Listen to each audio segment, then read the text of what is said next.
Cumprimento também com a santa e gloriosa paz do Senhor. A igreja está feliz? Amém. Graças a Deus. Está um pouquinho abafado o tempo, o verão chegou como se deve, né? Mas temos que estar alegres, contentes no Senhor. Eu verdadeiramente estou muito alegre por esta oportunidade, principalmente agradeço primeiramente a Deus e agradeço também a todos os nossos irmãos, né? Desde o nosso pastor presidente, a vida de cada pastor aqui que tem confiado a gente a poder trazer uma instrução para a igreja, né? Bem sabemos, o apóstolo Tiago disse certa feita na sua carta que é uma grande responsabilidade poder trazer o ensino para a igreja. Eu aprendi no longo da EBT, das nossas vidas aí, que é daqui da EBT, dos cursos de ensino também, né, que aqui é uma continuação da nossa EBT, que são forjados grandes pastores, homens e mulheres de Deus. Amém? Hoje, então, é culto de ensino, já se encontra ali no telão, que tem como responsabilidade da continuidade. Para você que se encontra aqui no nosso meio hoje, e você de casa, hoje é a continuação do sábado, né? Temos a parte inicial, que foi introduzida aí pelo nosso evangelista Jabson, aula poderosíssima, e hoje temos a parte final. Glórias a Deus. Tá dando certo aí? Bem, culto de ensino, temos a lição, então, como título, Entrando no Tabernáculo, o Pátio, né? Que é a nossa lição de hoje. A nossa leitura bíblica em classe se encontra em Êxodo, capítulo 27, do verso 9 ao 19, graças a Deus, não se faz necessário, já foi lida aí pelo nosso obreiro Samuel. O nosso texto áureo também já foi lido, ele se encontra em João, capítulo 10, o verso 9, que nos diz: Eu sou a porta, se alguém entrar por mim, salvar-se-á, e entrará, e sairá, e acharás pastagem. Glórias a Deus. A nossa verdade prática, ela nos diz... A nossa verdade prática já foi lida também, mas ela nos diz algo interessante, que é, para entrar à presença de Deus no lugar santíssimo, o pecador deve passar por uma única porta, Jesus. Foi explicado aqui, né, foi dado uma ênfase aqui sobre a nossa verdade prática, mas é algo interessante dessa verdade prática, é a segunda parte, quando ela diz assim, o pecador deve passar por uma única porta, Jesus. E no nosso meio gospel, nosso meio, né, evangélico, geralmente a gente sempre ouve falando assim, cadê os santos? Dê glória a Deus aí. E a igreja pega fogo e todos os santos se empolgam, né, se alegram na presença do Senhor. Tudo bem, amém. Nós procuramos, né, a santidade, porque verdadeiramente sem a qual nós não conseguimos ver o Senhor. Mas entre ser santo e ser um pecador, nós estamos mais para ser pecadores. Porque a santidade, quem é santo verdadeiramente não estaria aqui na terra. O santo é digno de estar logo no céu. E nós aqui somos pecadores, infelizmente. Nós estamos sujeitos a maus pensamentos, nós estamos sujeitos a maus atitudes, por mais que nós vivamos uma vida de buscar a santidade ao Senhor. E isso não é um pensamento meu. Tem alguém que é uma referência, acho que nós todos que praticamos a leitura da palavra de Deus, que é o apóstolo Paulo. E ele certa feita disse que dos pecadores ele era o pior, né? Então isso é algo poderoso. E existe um grande perigo em você pensar porventura que você já é santo. Porque você porventura quando pensar que é santo era o que os fariseus faziam. E isso o Senhor combateu fervorosamente, né? Eles achavam que eram santos e aí porventura eles não necessitavam de um salvador, né? Mas quando a gente é pecador, a gente entende que a gente está sujeito ao pecado, que a gente pode cair no pecado, a gente procura a graça, a misericórdia do Senhor que tem nos alcançado. Aleluias, glórias a Deus. Agora para o nosso resumo, né? Para entrarmos de forma efetiva na nossa lição, temos um resumo da lição passada do último sábado, que o primeiro tópico foi dado pelo evangelista Jabson. Ele falou sobre o pátio entre as tribos de Israel. E eu convido você a estar indo lá depois, assistir, ser edificado por essa lição. Ele explicou de forma bem didática lá, com fotos, com relatos, e verdadeiramente vai ser bem didático. Mas de forma resumida, o pátio entre as tribos é basicamente, o título ele já explica mais ou menos a localização, né? Quando fala do pátio entre as tribos é sobre a sua localização. Ele ficava centralizado e as tribos de Israel, as 12 tribos, ficavam ao seu derredor. Isso nos dá uma ênfase de que temos que estar, né, em volta da presença de Deus. Aleluias? E basicamente foi isso que, em resumo, foi o que a lição nos trouxe sobre isso. O segundo subtópico é sobre a construção da cerca do pátio.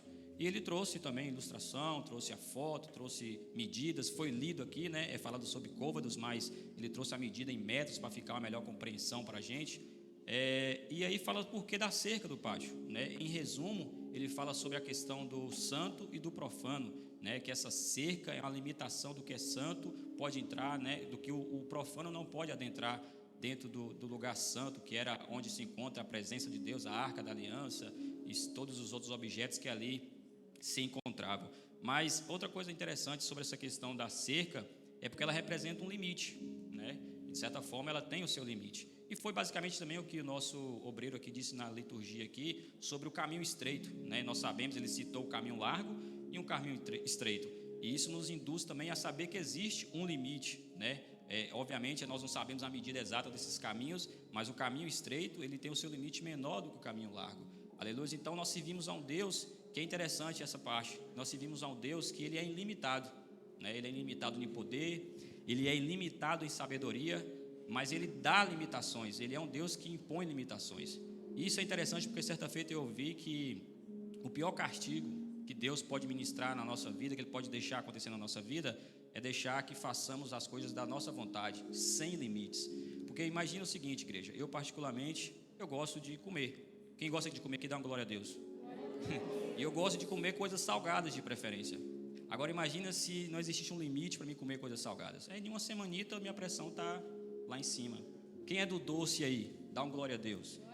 O pessoal do doce aí, em uma semanita a diabetes está lá em cima, né? Então temos que ter o limite. É imposto esse limite em nossas vidas, porque senão chegamos à destruição. Isso se aplica em todas as situações, né? O Senhor põe limites na nossa vida, Ele impõe limites em referência ao santo que é o profano. E eu não estou falando de coisa de comida, a igreja está entendendo? Eu estou falando de coisa espiritual. Aleluias, glórias a Deus. Então que venhamos entender que esse limite que o Senhor impõe sobre nossas vidas não é um limite ruim, é um limite de bondade, de cuidado, de zelo. Ele quer o nosso melhor. Glórias a Deus, que possamos estar em busca desse limite do Senhor, entendendo que isso não é algo ruim. Por mais que Ele seja ilimitado em tudo, Ele requer um limite da parte da gente para o nosso cuidado, para o nosso zelo. Glórias a Deus. A porta do pátio, né, é o terceiro subtópico, o terceiro tópico da nossa lição de hoje,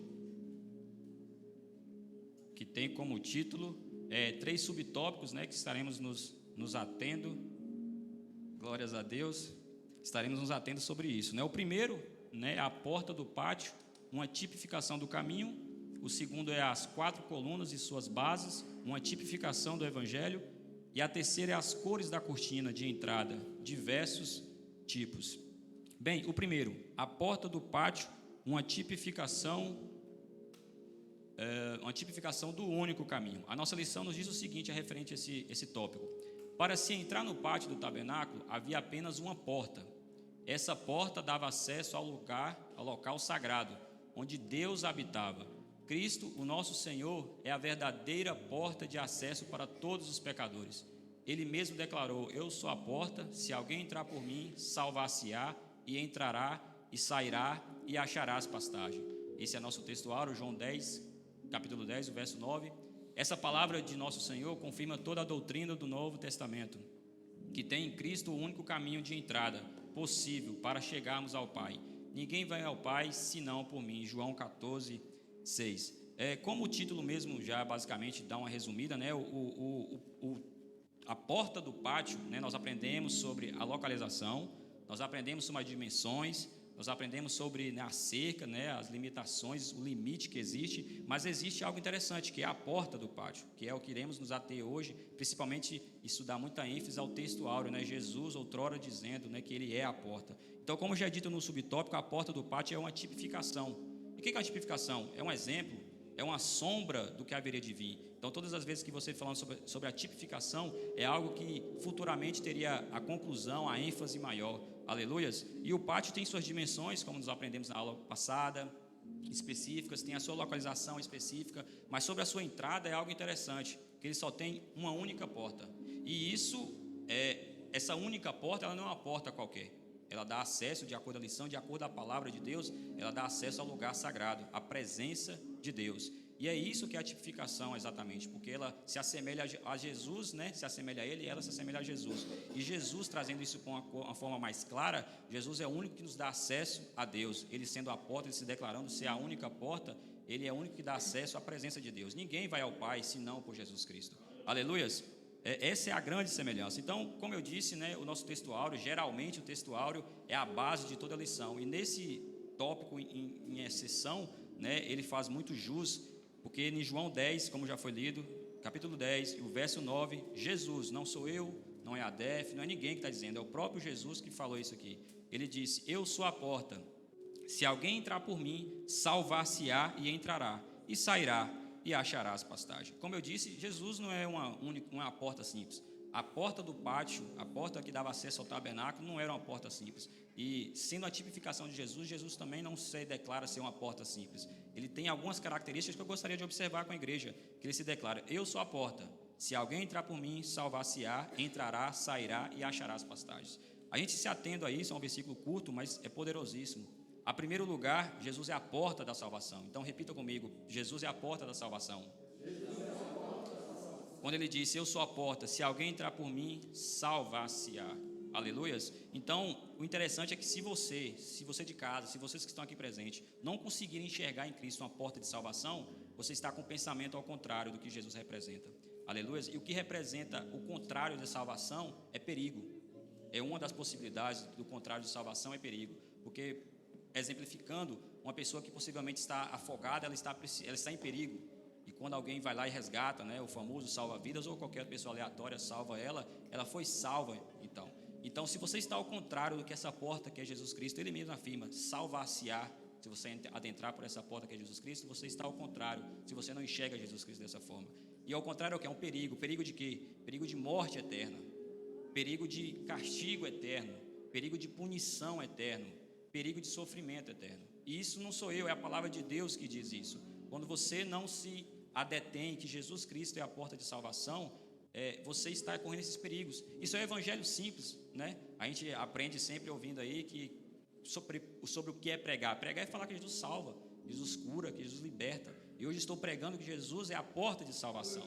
Aleluias? Então que nós possamos ter esse temor de olhar para Jesus Cristo, entendendo que Ele é essa porta que proporciona-nos a salvação. Ele mesmo diz, eu sou a porta que salva, eu sou a porta que te livra da punição, do pecado, da angústia eterna, do sofrimento eterno. E se isso não comove a questão de eu falar que Jesus é a porta de salvação, talvez a questão do sofrimento eterno, da morte eterna, né, isso talvez possa motivar você a enxergar Jesus como a única e suficiente Salvador das nossas vidas. Glórias a Deus. O segundo que nós podemos observar nesse texto áureo é que Jesus é a porta da libertação. Repitam comigo, Jesus é a porta da libertação.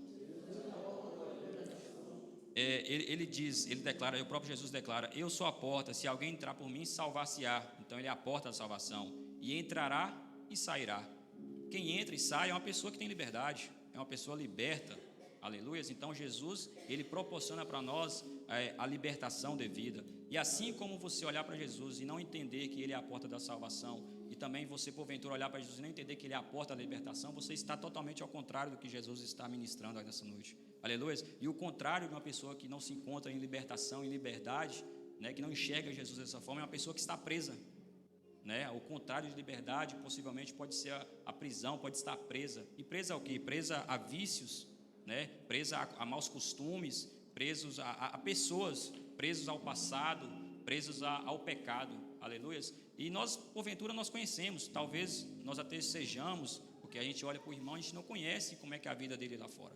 E eu citei aqui presos a vícios. Então nós sabemos e conhecemos pessoas que estão presas aos vícios. Pessoas estão presas ao vício da bebida, ao vício da droga, ao vício da pornografia, ao vício da jogatina, dos jogos, aleluia. Mas Jesus se declara que Ele é a porta da libertação. Então, pelo poder que há no teu nome, pela poder que há no sangue de Jesus, Ele está dando liberdade para você, aleluia, reconhecendo que Ele é a única porta que pode libertar. Porque às vezes nós confiamos na psicologia, confiamos nisso, confiamos naquilo, e as pessoas nos decepcionamos com isso. Mas quando você confia em Jesus, enxergando nele que Ele pode te libertar, não há vício que te contenha, aleluias. Assim também eu disse que há os maus costumes. Tem pessoas que estão presas a maus costumes, né? Ela vem de uma doutrina, foi de um costume que ensinou dos pais, adoram imagens, é um mau costume. mas Jesus também, pelo poder que há em teu nome, também Ele pode te libertar. Aleluia, se você enxergar nele, é a porta da libertação. Tem pessoas que estão presas a outras pessoas. Nós estamos na era aí da tecnologia, né, do virtual, onde cada seguidor, ele representa uma pessoa. E aí tem pessoas que, porventura, se perder um seguidor, se perder um número ali, ela já fica afoita, ela já fica desesperada, ela já fica angustiada. Tem pessoas que até entram em depressão com esse tipo de situação. E são só pessoas que são dependentes, não estão em liberdade, estão presas a outras pessoas. Isso eu estou falando da era virtual, mas também existe as pessoas na era mesmo, na nossa atualidade, na questão prática mesmo. Mulheres e homens que são dependentes, que estão presas, né, a porventura no seu companheiro, né, jovens aí com falta de experiência que olham para um homem, para o seu possível namorado, e tem o medo de sair fora dele porque ele maltrata ela, ele faz a situação, mas tem medo de sair, está presa a ele, né? Mas Jesus é a porta de libertação para você. Basta você entender que Ele é verdadeiramente aquilo que nós possamos botar a nossa verdadeira expectativa. Porque maridos vai decepcionar, filhos irão poder decepcionar, pessoas irão decepcionar, mas Cristo Jesus, Ele nunca te irá decepcionar. Ele sempre dará a devida liberdade. Aleluias, glórias a Deus. Tem pessoas que estão presas ao passado, né? Pessoas que se dizem ser a nova criatura, né? Mas elas não reformularam, não deram um reset ainda, continuam pensando no passado. E Jesus quer trazer liberdade para a vida dessas pessoas. Tem um exemplo muito interessante que é sobre a questão do veículo, né? Nós entramos num carro e porventura temos um para-brisa grande. Aquilo representa o nosso futuro, para onde nós devemos olhar. E tem os dois retrovisorzinhos, né? Os que a gente tem para poder ter acesso atrás. E muitas das vezes nós estamos focados só nos dois retrovisores. E verdadeiramente a gente andar para trás, sei lá, 100 metros, 100 quilômetros, melhor dizendo, é uma dificuldade tremenda se nós olharmos somente para os dois retrovisores. Mas andar 100 metros ou 100 quilômetros, olhando para o para-brisa, com toda a visão ampla que o Senhor ou que o carro está proporcionando, né, é bem mais fácil. Então, que nós possamos focar, né, em olhar pelo retrovisor, para o futuro, não ficar preso ao passado, não nas dificuldades, naquilo que outrora machucou, naquilo que outrora te trouxe, né, tristeza. Aleluias, glórias a Deus. E por último, né, tem pessoas que estão presas ao pecado. Isso resume tudo o que eu disse, aos vícios, maus costumes, né, ao passado. Tem pessoas que estão presas ao pecado. Mas pelo poder que há no nome de Jesus, Ele declarou que Ele também é libertação. E você pode ser liberto de todo e qualquer que seja o pecado que tenha, né, afrontado você, que tenha desanimado você. Em nome de Jesus. Amém? E o interessante é que se nós juntarmos, né, todas essas situações, nós iremos ter uma ênfase, né? O terceiro também que nós podemos observar da questão da parte do Senhor, nesse texto áureo que outrora eu li, eu sou a porta, se alguém entrar por mim, salvar-se-á. Jesus é a porta da salvação, né? E entrará e sairá, Jesus é a porta da libertação, e acharás a pastagem. Aleluia. Então, em terceiro lugar, Jesus é a porta da provisão. Repita comigo, Jesus é a porta da provisão.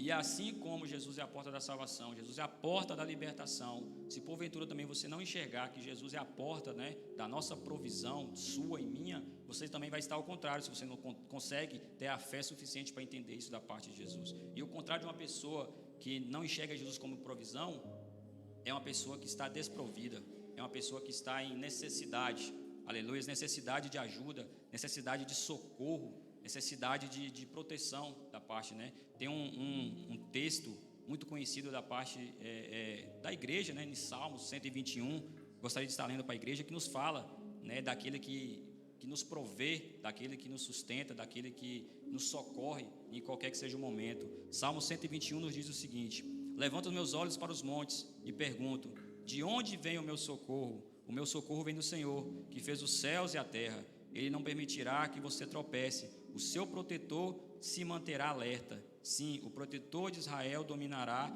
e está sempre alerta. O Senhor é seu protetor, como sombra que protege, e está à sua direita. De dia o sol não ferirá, nem a lua de noite. O Senhor protegerá de todo mal, protegerá a sua vida. O Senhor protegerá a sua saída e a sua chegada, desde agora e para sempre. Aleluia. Então aqui, quando você se encontra desprovido, quando você se encontra sem provisão, o Senhor é aquele que te socorre em qualquer que seja a situação. Aleluia. É o que o Salmo diz. Interessante, se nós olharmos para a história de Israel principalmente, nós iremos ver todas essas situações. Jesus foi a porta aqui, Ele foi a porta que proporcionou salvação para aquele povo. Ele foi a porta que proporcionou libertação para aquele povo. Ele foi a porta que proporcionou provisão para aquele povo. Aleluias. E juntando tudo isso, né, Jesus fazendo uma junção, a gente consegue resumir isso. E principalmente a palavra que a gente consegue resumir isso, eu acho que não precisa de muito estudo, de etimologia para entender a palavra, né? Mas só de olharmos que Jesus é a salvação, a libertação, é a provisão, nós entendemos que Jesus é a nossa segurança. E isso resume o que é uma porta, em tese, porque se você tem seu carro e existe uma porta, não é só estética, é também para ser uma segurança, porque quando você tranca seu carro e sai para ter sua vida, você sai tranquilo, em segurança, sabendo que sua porta está trancada. Quando você está em sua casa, que você tranca a sua porta e vai dormir, ou vai para a rua, você também sai em segurança. Então é isso que o Senhor quer que essa noite, que você entenda que Ele é a porta de segurança para mim e para a tua vida. Aleluias. Entendendo que Ele salva, que Ele liberta, que Ele provê, você está totalmente seguro nos braços do Senhor, né? E Ele deseja que nós entendamos isso, Ele deseja que nós vivamos isso plenamente em comunhão com Ele. Glórias a Deus. Aleluias. Então avancemos para o nosso segundo subtópico, né? Falamos aí da tipologia, do que representa, né, a porta. E agora o subtópico número 2 nos diz as 4 colunas e suas bases, uma tipificação do Evangelho. A lição nos diz o seguinte sobre esse tópico. Destacamos aqui as 4 colunas e suas 4 bases. Essas bases e colunas sustentavam a porta principal do pátio. Esse fato nos faz rememorar os 4 evangelhos, Mateus, Marcos, Lucas e João. O maior instrumento que o ser humano tem para conhecer a pessoa bendita de nosso Senhor Jesus Cristo. Toda a revelação de que precisamos saber acerca da pessoa de Cristo está narrada nos evangelhos. Como também, né, aprendemos uma tipificação do que era a porta, e nós entendemos que a porta é Jesus Cristo, Ele mesmo se declarou. Nós vemos também, né, que existe uma tipificação também das colunas, né? Eu trouxe aqui uma ilustração para a igreja poder entender do que a lição quer nos mostrar verdadeiramente, né? Então as 4 colunas são as 4 bases que sustentavam a porta principal do pátio. Essa é possivelmente, né, a ilustração mais original possível, né? É referente à porta da entrada do pátio. E aí essas 4 colunas representavam os 4 evangelhos, né, que haveriam de ser escritos futuramente. E como a própria lição diz, né, a porta do pátio tem essas 4 bases, essas 4 colunas que sustentava, e isso é uma tipificação do evangelho. Nada que acontece na Bíblia é por acaso, né? Nada é em vão, tudo tem um propósito, e principalmente no Antigo Testamento a gente vai se deparar com muitas dessas situações, né, simbologias, coisas que remetem. Depois que você começa a estudar, começa a examinar, você vai entender que a referência ela viria em Cristo Jesus. E o interessante de se observar é que esses evangelhos são livros essenciais para o verdadeiro cristão, pois é a plena revelação da vida de Jesus. E pasmem, né, mas existem pessoas que se declaram cristãos, mas infelizmente não exercem a leitura da palavra de Deus, né? Infelizmente. Então eu convido a igreja a estar lendo sim a palavra de Deus, porque ela é viva, ela é eficaz, ela transforma a nossa vida, ela nos aproxima de Deus, aleluia. E os evangelhos, é interessante que a pessoa mais leiga possível, que nunca ouviu falar da palavra de Deus, nunca ouviu falar de Jesus, se ela ler, ela vai ter pleno entendimento de quem é Jesus, porque lá fala do seu nascimento, lá fala de sua morte, lá fala dos milagres, lá fala do caráter, lá fala do poder, das características de Jesus. Então a pessoa mais leiga possível que começar a ler os evangelhos vai ter essa possibilidade. Sobre os evangelhos, né, vale a pena a gente observar algumas características, né? Nós bem sabemos que são 4, 3 deles, né, têm o título de sinóticos, né, mas eles têm suas individualidades, e vale a pena a gente entender. O termo sinótico vem de 2 palavras gregas, cujo significado é ver conjuntamente. Então, Mateus, Marcos e Lucas, se a gente for ler, a gente vai ter a impressão de que eles se assemelham bastante, mas ao mesmo tempo eles têm suas distinções. E isso nós iremos entender o motivo, né? Desta maneira, Mateus, Marcos e Lucas tratam basicamente do mesmo aspecto da vida do ministério de Cristo. No entanto, por que 4 evangelhos, né? É uma pergunta que eu achei pertinente trazer para a igreja. Nós temos 4 evangelhos, porque cada um foi escrito a um público diferente, né? Assim, os evangelhos foram endereçados a pessoas diferentes e com propósitos diversos. Então, por isso que eles têm essa divergência, às vezes, tem uma ênfase em uma questão ou em outra. Eu estarei lendo aqui algumas características, né, para compartilhar com a igreja, coisas que eu acho que é relevante para a gente poder entender. né? Isso é uma tipificação das colunas, que é o Evangelho. Então, estarei falando primeiramente sobre Mateus. O Evangelho de Mateus é talvez o mais importante documento do Novo Testamento, porque nele encontramos o mais completo e sistemático registro do nascimento, vida, ensino, morte, ressurreição de Jesus Cristo. Mateus não é um livro biográfico, propriamente dito, embora contenha biografia. Não é um livro basicamente também histórico, né? Embora reflita o aspecto histórico também, ele não é basicamente histórico, mas ele é muito mais do que isso. Ele é a proclamação das boas novas, aleluias, as boas notícias de salvação aguardadas no judaísmo, né? Para os cristãos que haviam chegado de Jesus. Mateus foi testemunha ocular, ele foi um discípulo, né, de Jesus, ocular e auditivo do conteúdo que registrou em sua obra. Esse evangelho começa com as palavras do texto sem um título e sem o nome do autor. Há um consenso unânime, entretanto, sobre a sua autoria. Desde os pais da igreja até hoje, reconhece-se Mateus como autor, né, do evangelho que leva o seu nome.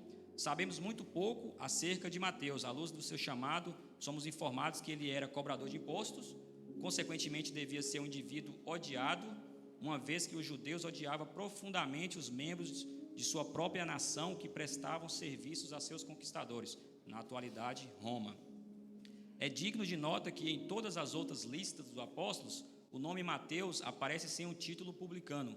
Somente o próprio Mateus conservou a designação da profissão publicano, que em tese é cobrador de impostos, né? Como uma evidência de que Jesus veio para chamar pecadores, especialmente aqueles que eram mais pecadores do que os pecadores comuns, né? Mateus era um cobrador de imposto que deixou tudo para seguir Jesus. Mateus trouxe consigo sua caneta.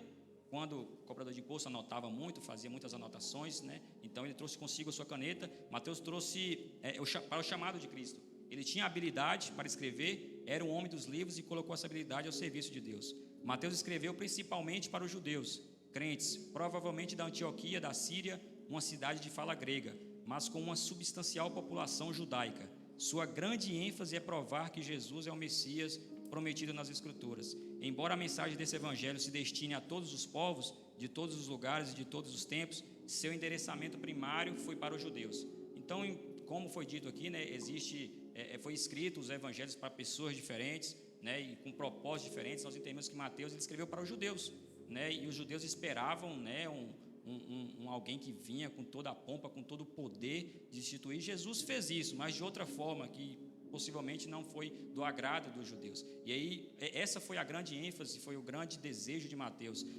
falar de Jesus, né, para os judeus e entregando que ele era o rei que haveria de vir. Aleluias! Em Marcos, né, que é o segundo também considerado sinótico, né, dos evangelhos sinóticos, Marcos é o mais breve. Se eu não me engano, ele tem 16 capítulos. O evangelho de Marcos é geralmente considerado o primeiro evangelho que foi escrito. Dos 661 versículos de Marcos, Mateus reproduz 606. Há apenas 55 versículos de Marcos que não se encontram em Mateus, mas Lucas utiliza 35 destes. O resultado é que há somente 24 versículos de Marcos que não se encontram em Mateus. Ou seja, de 661, só 24 desses pertencem a Marcos. Então, isso dá a entender que possivelmente ele foi o primeiro. E Mateus e Lucas, né, se inspiraram, além do Espírito Santo inspirar eles a escrever, eles também se inspiraram também em Marcos para poder estar fazendo algo para a edificação da igreja posteriormente, futuramente. Marcos escreveu para os romanos e apresentou Jesus como servo. Os romanos estavam mais interessados em ação que em palavras.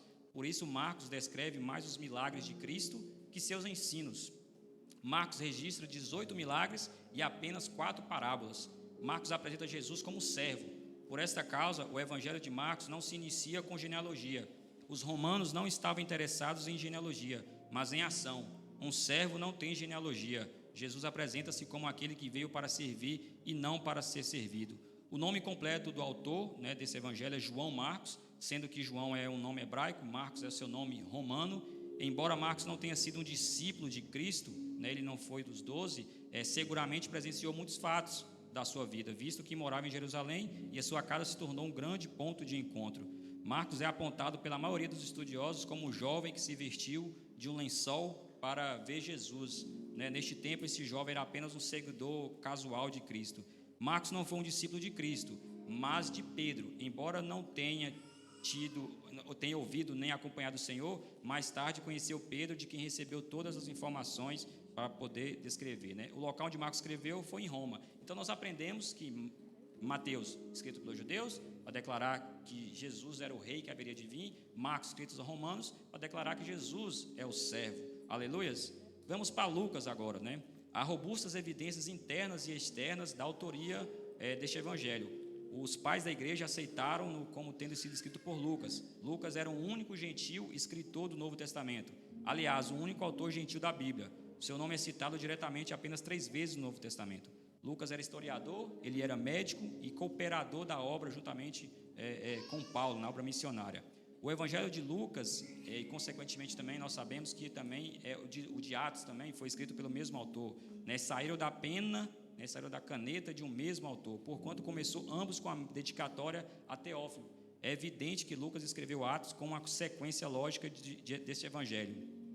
E embora não mencione seu próprio nome nessas 2 obras, em 4 passagens de Atos, Lucas emprega o pronome nós, evidenciando que estava presente com Paulo. Um documento do final do segundo século, conhecido como Prólogo do Evangelho, registra Lucas era um sírio, natural da Antioquia, médico de profissão, discípulo dos apóstolos e seguidor do apóstolo Paulo, né, que até o seu martírio. Ele serviu ao Senhor sem distração, sem esposa, sem filhos e morreu com a idade de 84 anos na Beócia, cheio do Espírito Santo. Lucas remete tanto ao Evangelho, que leva seu nome como livro, e Atos, a mesma pessoa, um homem chamado muito provavelmente Teófilo, cujo nome significa amigo de Deus, era um grego de alta posição. A ênfase de Lucas é apresentar Jesus como um homem perfeito. Então, Mateus escrito aos judeus, Jesus como rei, Marcos escrito aos romanos, Jesus como servo, e aqui, devido Lucas escrever a Teófilo, que era um homem grego, então ele ia integrar uma linguagem grega,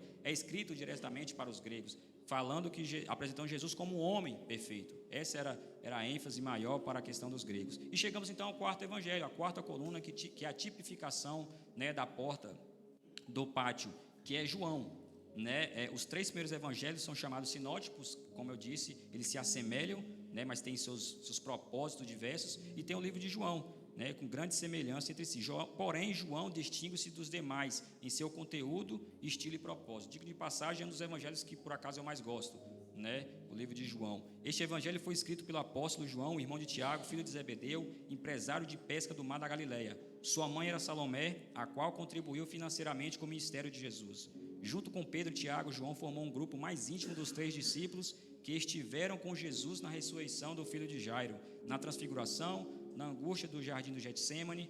Dos 3, João era o mais íntimo de Jesus. Ele é conhecido como o discípulo amado. Foi João quem se inclinou sobre o peito de seu mestre durante a ceia pascal.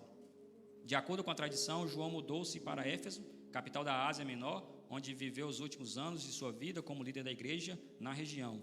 Foi banido para a ilha de Patmos, no governo de Domiciano, onde escreveu o livro de Apocalipse. Nós sabemos que João também é autor do livro de Apocalipse e de algumas cartas. Com a ascensão de Neva, João recebeu permissão para retornar para Éfeso, onde morreu aos 98 anos, no início do reinado de Trajano. João foi o único apóstolo de Jesus que teve morte natural. Os demais morreram pelo viés do martírio. O evangelho de João, porém, é endereçado ao público geral, né? Judeus, gentios, a todos. A intenção desse evangelho possui abrangência universal. O evangelho de João tem um propósito específico de apresentar Jesus como o verbo divino que se fez carne, o criador do universo, o revelador do Pai, o salvador do mundo, por meio de quem recebemos a fé e a vida eterna. Diferente dos evangelhos sinóticos, João não trata da vida do ministério de Jesus, nem faz um acompanhamento minucioso da trajetória na Galileia. Não registra parábolas, né, nem as muitas curas operadas por Jesus. Antes, foca a sua atenção em provar que Jesus é o Filho de Deus, crendo nele e recebendo a vida eterna. Cerca de 90% desse evangelho não é encontrado nos outros demais. Há uma ênfase, né, que João, que vale destacar, e inclusive referente a essa lição, que Jesus fala alguns eu sou, né, que Jesus declara, né? Jesus, ele declara que ele é o pão da vida, ele é a luz do mundo, ele é a porta das ovelhas, que é justamente o nosso texto áureo. Ele é o bom pastor, ele é a ressurreição, a vida, ele é o caminho, a verdade, a vida, ele é a videira verdadeira. Aleluia. Então aprendemos que esse evangelho de João, ele não tem um propósito, uma pessoa, uma nação específica, ele abrange a todos, a judeus, a gentios, e cá estamos nós com todos os evangelhos hoje. Aleluias. Vamos então para o nosso terceiro subtópico de hoje. que tem como título As cores da cortina de entrada, diversos tipos. A nossa lição nos diz o seguinte sobre esse tópico: azul, púrpura, carmesim e branco eram as cores da cortina da entrada do pátio. Nas Sagradas Escrituras, as cores sempre simbolizaram aspectos importantes da fé. Nesse aspecto, podemos destacar, por exemplo, que o azul lembra o céu, a púrpura lembra a ideia de realeza, o carmesim lembra a ideia de humilhação e sofrimento, e o branco lembra a ideia de justiça e perfeição. Aleluia!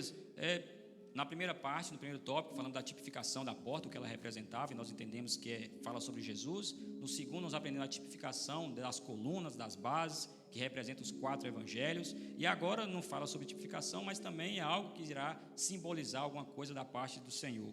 Aleluia? Então, tudo na palavra de Deus, ela vai finalizar em Jesus Cristo. Existe, a simbologia é grande, principalmente no Antigo Testamento, sobre os objetos, por exemplo. Os objetos, nós entendemos que aí no tabernáculo tinha os objetos, e aí tem a arca da aliança, tem a mesa da preposição, dos pães da proposição, temos o candelabro, e tudo isso tem uma simbologia. Nós aprendemos na lição passada falando sobre isso. Nós aprendemos também que existe a simbologia sobre os rituais, a Páscoa também nós aprendemos também, é uma espécie de um ritual que acontecia, isso também cometeria, e acarretaria para terminar em Cristo Jesus. Nós vemos também sobre uma ação, a questão do sábado e todas as demais coisas que acontecem no Antigo Testamento, tudo tem a sua simbologia, que na finalidade é ser uma sombra do que haveria de vir, Cristo Jesus, E aqui a lição nos fala sobre essas possíveis cores, que elas têm a sua importância. Obviamente, a ênfase aqui não é na cor, mas é o que a cor ela simboliza. E a primeira que é dita aqui na nossa lição é que o azul, ela representa o céu. Aleluia. Então, nós não vamos na Bíblia procurar o que é o azul na Bíblia. Eu acho que se calhar nem vai ter o que é azul na Bíblia. Mas a Bíblia tem alguma referência do que é o céu, principalmente para Deus. Porque talvez você tenha a sua definição de céu. Talvez a pessoal que pesquisa aí, os astronautas, o céu, a atmosfera, eles também têm a definição do que é o céu. Mas isso não convém para a gente. O que importa para a gente é o que representa para Deus o céu. Aleluia. E a palavra de Deus, lá em Atos, capítulo 7, 49, nos dá uma definição do que o céu representa para Deus. Esse relato é de Estevão, um momento em que ele foi acusado de profanar o templo. E aí, em sua defesa, ele recita um verso de Isaías 66, verso 1, que diz: o céu é o meu trono e a terra o estrado dos meus pés. Aleluia. E aí tem a continuação, mas a ênfase aqui é o que representa para Deus o céu. O céu é o trono de Deus. Aleluia. E isso é muito poderoso. Eu acho que eu já comentei aqui alguma certa feita, ou com alguém à parte, não me recordo. Mas isso é muito poderoso, entender que o céu é o trono de Deus. Porque talvez vamos partir do princípio de que é pela cor azul, já que é citado sobre o azul, e a gente concorda que o céu realmente é azul. Mas o característica de designar para o céu é muito mais poderoso, porque se a gente fosse partir do pressuposto de azul, a gente poderia imaginar, obviamente, vai ter pessoas que não vão concordar, mas a gente poderia definir que o oceano talvez seja azul. Talvez algumas pessoas, aí, uns daltônicos da vida, aí, pode achar que não, ou que é de outra cor, enfim, mas na grande maioria pode achar que o mar também é azul. Mas a definição de Isaías e Estevão depois repete essa definição de que o céu é o trono, é interessante, porque se fosse comparar, por exemplo, com o mar é o trono de Deus. Perderia um pouco sentido, porque o mar também é grande, é extenso, seria algo relevante, mas se comparando, o mar não está em todo canto. Se a gente ir lá para o nosso Brasil, quem mora no centro do Brasil, para ter acesso ao mar, a esse possível trono de Deus, a pessoa teria que caminhar muito, até pegar avião, andar quilômetros até chegar no mar. Mas quando ele compara que o céu é o trono de Deus, aí todos nós temos acesso. Lá no Japão agora você tem acesso ao trono de Deus. Lá nos Estados Unidos você tem acesso ao trono de Deus. De dia, de noite, todos os momentos nós temos acesso ao trono de Deus. Aleluia. E entendendo que esse trono, que o céu representa o trono de Deus, nós entendemos algo poderoso também, que existe um Deus soberano reinando sobre a gente e comanda tudo, que está tudo sob debaixo do seu controle. Aleluia. Então não se trata da cor azul, mas se trata da revelação de que o céu é o trono de Deus e temos um rei governando e ele está disponível a todo e qualquer momento. Aleluia. A segunda cor que é proposta pela lição e está nas cortinas que se encontram na porta é a púrpura. Como diz a lição, ela lembra realeza. né? E consequentemente nós acabamos de falar aqui do trono de Deus, e só quem assenta sobre o trono é um rei, né? E a realeza, ela significa reinado, majestade, né? E existe um texto que é muito famoso, né? E novamente não estamos falando da cor, mas do que ela significa, que é a realeza. Existe um texto em Apocalipse que é muito conhecido de todas as pessoas, que é Apocalipse 19, capítulo 19, o verso 16, que nos diz: e nas vestes e na sua coxa tem escrito este nome: Rei dos Reis e Senhor dos Senhores. Isso foi uma visão, né, que João teve referente a Jesus Cristo. E o mais interessante é porque essa definição da realeza de Jesus Cristo, que ele é Rei dos Reis e Senhor dos Senhores, é algo que eu parei para pensar e falei assim, cara, se porventura, porque eu tenho esse conhecimento, nós todos temos esse conhecimento dessa ênfase, mas se a gente perguntar para uma pessoa que talvez não tenha conhecimento, cara, quem para você é o Rei dos Reis e Senhor dos Senhores? A pessoa pode pensar, porque eu me forcei a pensar, falei assim, não, vou fingir que porventura essa definição não é de Jesus Cristo, vou tentar achar alguém que cabe a essa definição de Rei dos Reis e Senhor dos Senhores. Eu não consegui imaginar, e acredito que ninguém consiga imaginar, porque todas as pessoas que é possível imaginar são perecíveis. O único que é digno de receber a declaração que é Rei dos Reis e Senhor dos Senhores é nosso Senhor Jesus Cristo. Porque a gente pode pensar, vamos pensar nas grandes nações, né? Talvez o presidente dos Estados Unidos ele possa receber o mérito de Rei dos Reis e Senhor dos Senhores. Não, ele é perecível. Uma doença pode pegar ele e ele vai morrer. Mas o nosso Cristo Jesus, ele venceu aquilo que pode nos atrapalhar, que é a morte. Então ele é o único que é merecedor de receber a designação, a característica de Senhor dos Senhores, Rei dos Reis. Aleluias? Isso representa a cor púrpura, a realeza. A terceira é o carmesim. Como diz a lição, lembra humilhação e sofrimento. Filipenses, eu disse que outrora que João é um livro também que eu tenho prazer, gosto muito de ler, né? O Filipenses também é um texto muito interessante, que foi o apóstolo Paulo escreveu, e essa definição de Filipenses 2 também é muito poderosa. O carmesim, como disse, né, lembra humilhação e sofrimento. Então não se trata da cor carmesim, se trata da humilhação e do sofrimento que outrora alguém passou por cada um de nós. E lá em Filipenses 2:8 nos diz: e achando na forma de homem, humilhou-se a si mesmo, sendo obediente até a morte, e morte de cruz. Esse texto, né, que o apóstolo Paulo dá essa ênfase aqui, ele vem descrito de que Jesus estava sossegado lá, né, do lado de Deus, e ele vendo a necessidade, né, de alguém passar por um sacrifício, ele se colocou à disposição, e aí tomando forma de homem, veio ser servo, e é declarado isso, e achando em forma de homem, humilhou-se a si mesmo, sendo obediente até a morte, e morte de cruz. O interessante é que toda a Santa Ceia, a gente recorda mais ou menos esse momento, que foi o sacrifício de Cristo Jesus, e nosso pastor, ele é bem ilustrativo, ele é sábio, ele sabe ilustrar, ele sabe, né, representar da melhor forma possível. E todas as Santas Ceias, ele sempre dá uma ênfase no sofrimento de Cristo, no que Cristo passou por cada um de nós. Mas mesmo que o pastor seja o melhor ilustrador possível, nunca teremos completamente o entendimento do sofrimento de Cristo Jesus, porque ele sofreu drasticamente por cada um de nós. Somente ele saberá, né, qual foi o tamanho da humilhação, o tamanho do sofrimento que ele passou. Então isso é para colocar na nossa mente que, seja qual for a humilhação, qual for o sofrimento que cada um de nós passamos, porque estamos sujeitos a essa situação, nada se comparará com o que Cristo passou por mim e por você. Aleluia. E isso é a representação, então, do carmesim, que é a pior humilhação, o pior sofrimento que foi passado, foi para o nosso Cristo Jesus, e que nós temos que dar, né, o devido valor para isso que Ele proporcionou para que nós tenhássemos a salvação nele. Amém? E a quarta e última cor, que é solicitada, que é dada ali pela nossa lição, é o branco. E como diz a lição, o branco lembra justiça, né?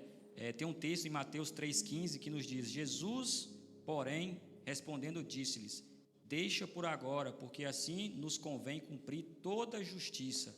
Então ele permitiu.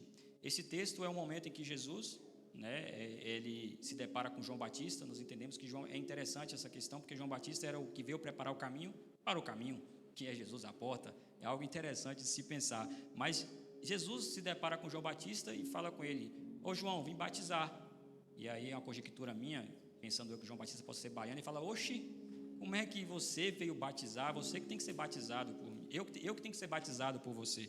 E aí Jesus pega e fala isso. Jesus, porém, respondendo, disse: deixe por agora, porque assim nos convém cumprir toda a justiça. Nós entendemos que João Batista ele pregava arrependimento. Então o batismo dele era um batismo de arrependimento. Cristo Jesus não precisava desse batismo, mas ele foi obediente ele cumpriu a justiça plena do Senhor. E qual a recompensa de cumprir a justiça plena? Nos versos seguintes, Mateus 3,17, que é conseguinte ao 3,15, João Batista se depara com a pomba vindo sobre Jesus em forma de Espírito Santo, né? O Espírito Santo em forma de pomba vindo sobre Jesus, e então uma voz dos céus disse: este é o meu filho. Uma voz do trono, a realeza diz, o nosso Senhor Deus diz: este é meu filho amado, de quem me agrado. E se agrada de quê? Da justiça que foi cumprida. Cristo não precisava ser batizado. Ele poderia muito bem falar assim: cara, eu vou sofrer por todo mundo, eu já vou, né, passar por toda essa dificuldade, eu vou ter que me batizar, é desnecessário. Mas não, ele cumpriu na íntegra a justiça de Deus. Então, se você também, isso que foi recitado, isso que foi falado da parte de Deus para Jesus, é possível nos nossos dias, mas nós temos que cumprir plenamente a justiça de Deus. E cumprir plenamente a justiça de Deus não é o que você pensa, não é o que você acha, é o que a palavra de Deus diz. E porventura isso possa te confrontar, isso pode não ser o que você acha, o que você concorda, e não interessa. Se você quer ouvir da parte do Senhor que Ele se agrada de você, você tem que cumprir na íntegra o que a palavra de Deus te ordena a ser feito. Amém? Chegamos então à conclusão que nos diz a revista: fomos estimulados a termos uma base e segurança espiritual por meio da construção do pátio do tabernáculo, e concluímos que o Senhor é o único meio de acesso a Deus, através da imagem da porta do pátio. Portanto, sejamos conscientes de que Jesus Cristo se revelou ao seu povo como o único caminho para o pecador alcançar a salvação. Ele é o único caminho que conduz ao céu. Graças a Deus. A próxima lição já foi dita, né? Mas só para enfatizar aqui, a lição de número 7, o altar do holocausto, parte inicial. Bem, sou grato à vida de cada irmão, sou grato por essa oportunidade. Quero passar a palavra para quem de direito, nosso pastor João Paulo.